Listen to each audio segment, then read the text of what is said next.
During the 1820s and 1830s, merchants in Massachusetts destroyed artisan businesses and created an outwork system and a division of labor. For example, merchants hired semi-skilled journeymen to be shoemakers. This process of work being passed through a set of hands was more efficient and increased output. Also during the 1830s, there was a mineral-based economy. Manufacturers began to run their machinery with coal-burning stationary steam engines rather than with water power. In competing with British mills, American manufacturers had the advantage of an abundance of natural resources. American producers also improved upon British technology and tapped a cheaper source of labor in order to compete with their British rivals. For example, the Waltham-Lowell system. This was where, in the 1820s, the Boston Manufacturing Company recruited thousands of young women from families to work in the mills. By the 1920s, American-born artisans had replaced British immigrants at the cutting edge of technological innovation. Also, American craftsmen began the development of machine tools.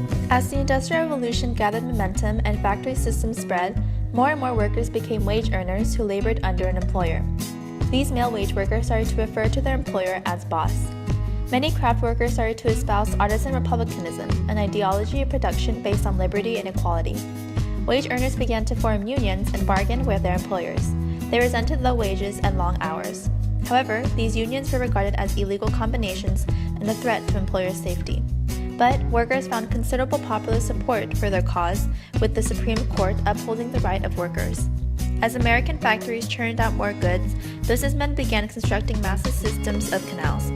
This transportation system set in motion a market revolution and a massive migration of people to the Great Mississippi River Basin. The longest canal in the United States, the Erie Canal, was an instant economic success that yielded plentiful of revenue and brought prosperity to farmers. The benefits of the Erie Canal prompted a canal boom. Water, steam, and minerals were crucial ingredients for the market revolution, propelling railroads, carrying goods on canals, and driving factories. The expansion of industry and trade also dramatically increased America's urban population. Okay, starting off with new social classes and cultures. In cities booming because of the industrial and market revolutions, a new economic order appeared, which actually created distinct social classes, which was split into three different ones. There was the small but wealthy business elites, the middle class, and a massive amount of propertyless wage earners.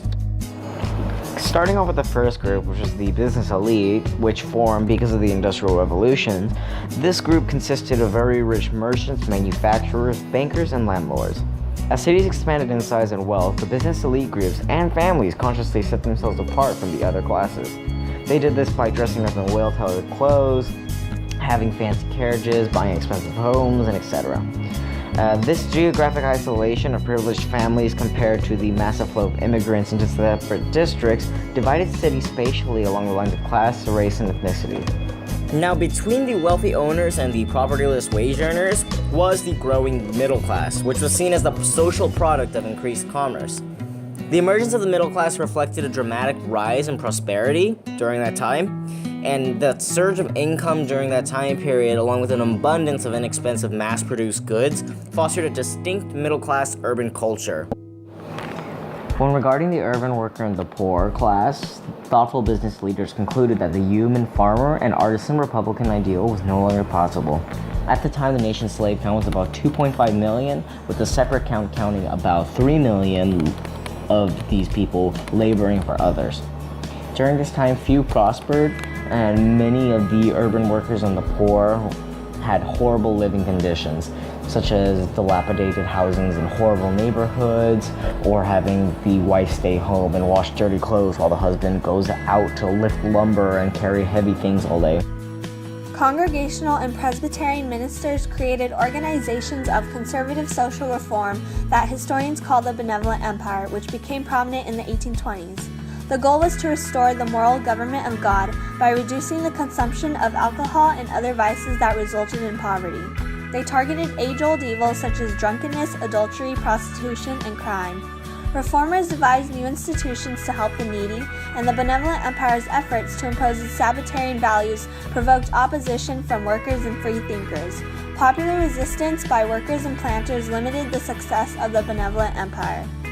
Charles Grandison Finney, a Presbyterian minister's central message was that God has made man a moral free agent who could choose salvation, which was particularly attractive to members of the new middle class. However, skilled workers and strong craft organizations protested that they needed higher wages and better schools. The evangelical Protestants who took over the American Temperance Society set out to curb the consumption of alcoholic beverages. They used revivalist methods such as group confession and prayer.